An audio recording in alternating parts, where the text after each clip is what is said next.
350, Bentley, I bet you didn't know about a GT, Let's get started.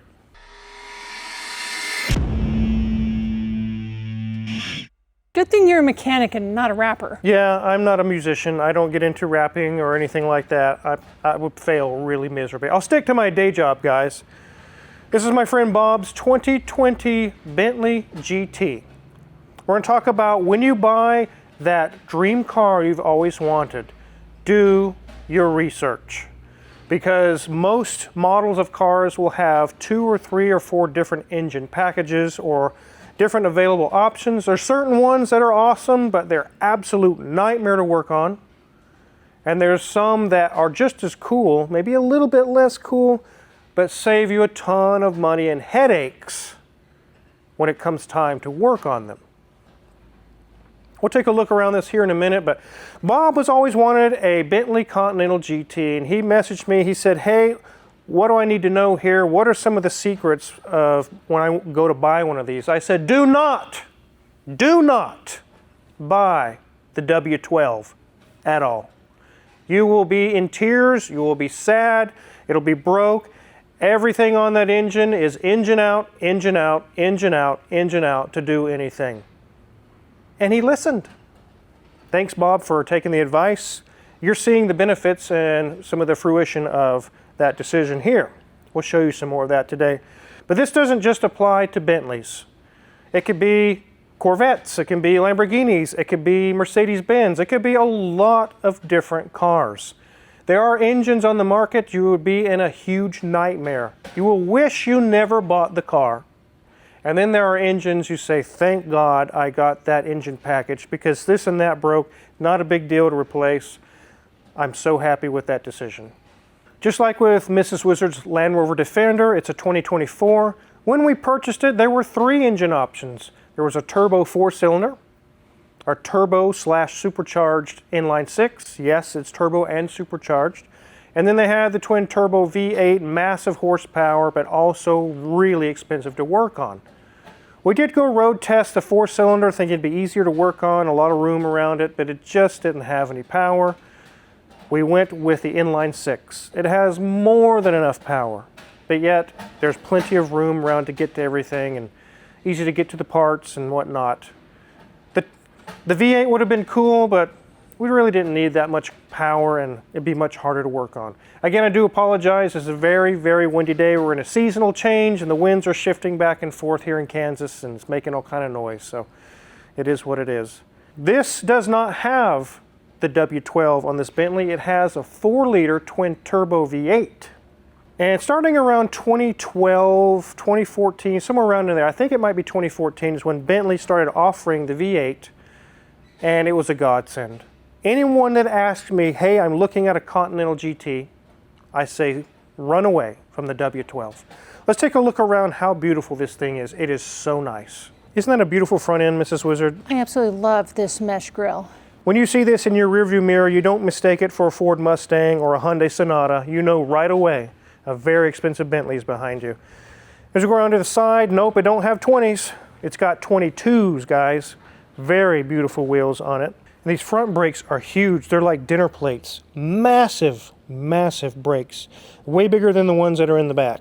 You see they're a little bit smaller in the back, but the back brakes on this Bentley are bigger than the brakes on your car, bro. On your front brakes. They're huge. And as you can imagine, this thing is fairly new. It's got very low miles. It appears like new, very good condition. I really like the taillights on these. It's kind of an ovoid shape. And if you look down in here, you can see it's got crystal, like lattice work, kind of crystal cut on the outside of the lens. Very, very fancy. Before we open the hood or the bonnet, because it's a British car, look at the crystal cut they have on the outside of the lens here. It's almost like a piece of expensive crystal glass or something. It's really cool. Here we are. We have a few things apart. This is our 4-liter twin turbo V8. It is kind of tight in there, but it's not as bad as the alternative. You can see we have some ductwork removed and some pieces and parts removed. So why is it here? It came with a check engine light. I had some codes, and the customer kind of knows some people in the Miami Bentley dealership. He sent them the codes and they thought it might be possibly the thermostat. When it did arrive, we checked the codes. It had cooling system performance and also had a cylinder head temperature not coming up to temperature fast enough, basically. And I did some research, and in fact, it is the thermostat that's causing this issue, and it's so easy to get to. Let me show you where it came from. So right on the front of the engine, you see aluminum colored kind of a block there, and there's an empty hole. That's where the thermostat goes. Very, very easy to get to. I can put my hand all the way down the front of the engine. I can get to everything, the belt, the tensioner. We're going to show you here in a minute how that's not true on a W12, but so much room for activities. We got a lot to talk about, guys, but before we dive in, let's let Mrs. Wizard show you guys the beautiful interior on this Bentley. Yeah, you're seeing that right. This has 6,001 miles on here. Yeah, this is a new car, and oh my gosh, this thing is so beautiful. Let's take a look at it. Isn't this beautiful? I love how they've done this leather wrap. The dark charcoal has light stitching, and then if we look at the bottom, the camel color has dark stitching. So they have offset between the two different colors here. Just such a minor detail that they have definitely, accomplished and done so well with. We have a lot of piano black with our ivory pulls right there. We have an infotainment screen right there, but obviously it's not on, and I cannot turn the car on. We're not in a position to do that. Beautiful analog clock, more opera pulls with our round design. Look at that, they just are so fluid, they just move. Got the B on our gear selector, and then lots of creature comforts in that center. And this is rather raised, so you can kind of see how tall it is. A little bit of a storage spot here, but this is all a nice big space between you and the passenger. Got a nice little, very nice smooth opening spot for our cups. The seats have many different designs on them. They are ivory, but they've got some diamond stitching there, bolster on the sides, and then look at this nice kind of a box stitching in the shoulder area and the Bentley logo embroidered into the headrest. Yes, we have more of that stitching mirrored over here as well, and I love how the piano black seamlessly just flows onto that door card. Isn't that just great? Back seat. We have more of that stitching, that box design going on both seats. We have our embroidered Bentley logo on those headrests continuing. We also have on that back shelf that dark charcoal leather wrapped as well. And then as we move down, you'll see we have a center section, which is an armrest, but then we can push this back. We have cup holders hidden underneath and charge ports for the people in the back seat. Looking so nice. As we get to our headliner, it almost looks like perforated leather, but it's not perforated. It just has a lovely dimpling pattern to it. As we get back to our steering wheel, we have continued that dark charcoal on the outside with that light ivory on the inside. But again, we note we have that stitching alternating colors as well. If we go back, we can see our lovely Bentley logo here in the center with the central buttons on each side. So enough this interior talk. Let's go ahead and get this up in the air. So what does it look like underneath a beautiful 2020 Bentley Continental? We're probably not going to find anything with only 6,000 miles on it, but we did put this vehicle into jack mode. You have to do this on a lot of newer, expensive vehicles like this. You can't just lift it. You're going to cause the computers to be really pissed off. So it's currently in jack mode. Let's get this thing in the air. So we have a little, let's call it like a suitcase. Actually, you can drain coolant into it, try to keep the shop clean, and it's a nice drain straight into there. That's kind of why that's sitting there. But while we're under here, I want to show you, here's our radiator and everything right up here. Very easy to get to as far as inspection. Nothing leaking from there. Here's our two horns. You can see up through here, there's the belts. Everything's easy to get to. Here's our oil pan. Obviously it's not leaking, nothing coming out of it. There's an oil level sensor. You can get to either motor mount. You can see them right through here. If you need to replace a motor mount, it's right there.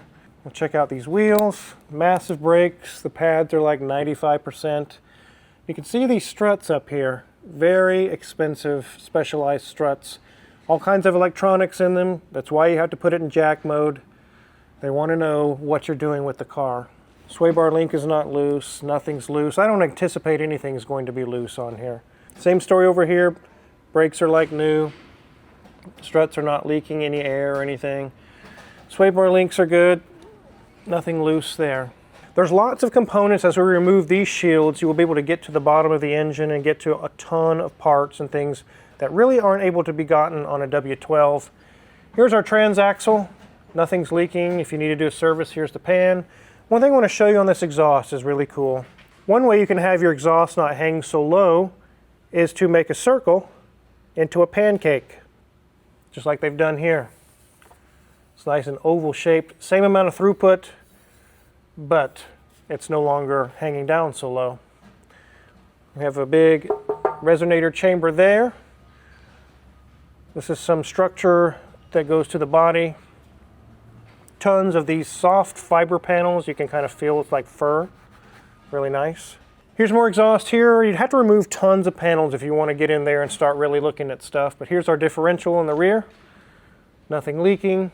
Everything's intact. Dual exhaust out the back. And back here we have a big air spring. Even though it's not a spring like we would normally think, it's just filled with air. I don't feel anything loose. You can see where my fingers are wiggling. It's the shock absorber. It is separate from the air spring. And in the front of the car, the suspension has air spring and strut all built into one unit. So if your shock starts leaking or if the airbag starts leaking, you don't get to buy one or the other, you buy all of it up front. But in the back, you can do either or. It saves a little bit of money that way. Brakes are about 90% in the back. Sway bar links are good. I don't see anything leaking. On this side, I don't see anything leaking. CV boots are good. Sway bar links are good. Nothing loose. More fiber panels here. Nice, soft to the touch. Those are really a pain if they get mud on them. They're hard to get clean, but obviously no one's driving this through mud. Let's get this thing back on the ground. So when we were looking in the engine bay, you could see how easy it was to get to. It really wasn't that big of a chore at all, and really not a whole lot had to come apart. There's another Bentley in the shop right now, though. It is a Flying Spur, and it has the W12. Let's go take a look at that one. So here's our Flying Spur. You can see on the pillar here, it is denoted it has the W12. So this is just 2 years older. It's a 2018 Flying Spur. We'll go ahead and get the bonnet open on it. And you can see, bye-bye room. You can't get to anything. Just hoses and pipes, hoses and pipes. One thing I want to show you too as we take a look around is this black pipe here, this little hose goes down to our turbos on the sides of the engine. This is a twin turbo. This is the intake that goes down to it. It is way buried deep by the bodywork. You really can't get to the turbo on these, or really anything. These have a little bit more power, but not a whole lot more power. The 2020 you just saw has 550 horsepower. This one is 600 or maybe a little bit more. It is more power, but not that much more power for the amount of complexity and anger and just pulling your hair out to do any work on this engine. So if you just have to have the W12, that's great. Just understand the starter, oxygen sensors. There's a lot of different parts on this. Turbo issues. It's going to have the whole engine come out the bottom. Now let's go revisit the 4-liter twin turbo V8. So a lot of car guys out there are into the aesthetics of the car, the styling of the car, or maybe the way it drives, the way it handles. But I'm the kind of car guy that's into the design. How hard is it to work on? Did they think about the mechanic when they designed it? Obviously with the W12 they did not. Now, one thing that's really cool, this is true with Lamborghinis, Ferraris, Rolls-Royce, all kinds of different cars. You guys actually just saw not too long ago, I filmed the Rolls-Royce that I bought from Hoovy. I was able to save a lot of money because essentially the powertrain is a BMW 760 engine or 750. It's a V12 from a BMW. So I was able to buy BMW 750i or IL parts instead of ordering them from Rolls-Royce. It cut the price by about 60 to 70%. This engine is an Audi 4-liter twin turbo, just like the one in a 2020 Audi A8L or A8. Identical, literally identical engine. And I love that they do that. Back in the 80s and 70s, if you got expensive cars, they made their own engines and it was complex and parts were a nightmare. And a lot of people complain, oh, it's just a VW Audi. Good, good, I'm glad it is. Because now it makes it to where parts are available, service specs are able to be looked up, and you can save a lot of money. Let's take a look at this. So let's go ahead and zoom in on some of these parts. This is right here, you can see this little tag. It says VW AG, Volkswagen. Right here, VW AG. So you see these two black pipes here, they go a couple of flanges. What does that go to? And why is there a heat shield on top of the engine? Because it's called a hot V engine. The turbos are not deep on the sides of the engine where it's really hard to get to, and another engine out job where you pull your hair out.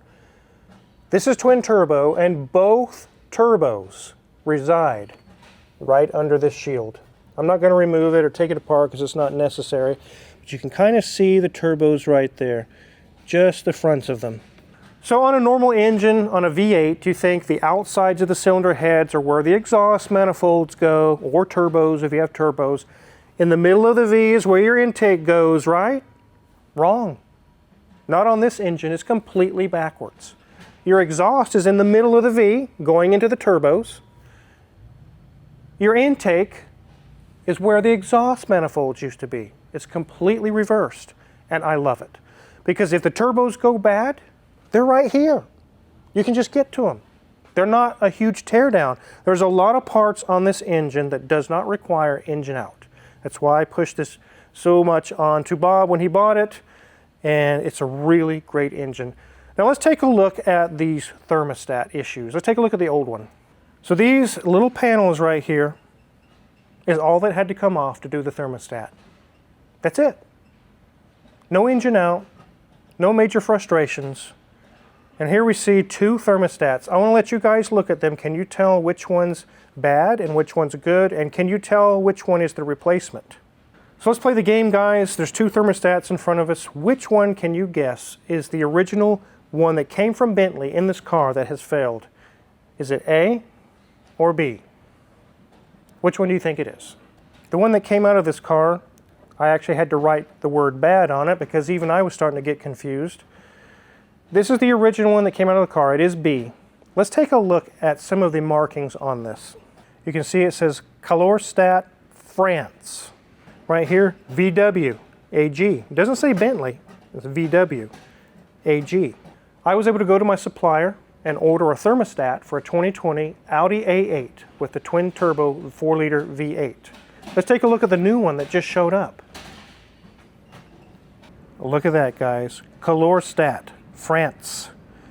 And they just so happen to scratch out the VW AG because they don't want you to know that this was actually a VW stock part.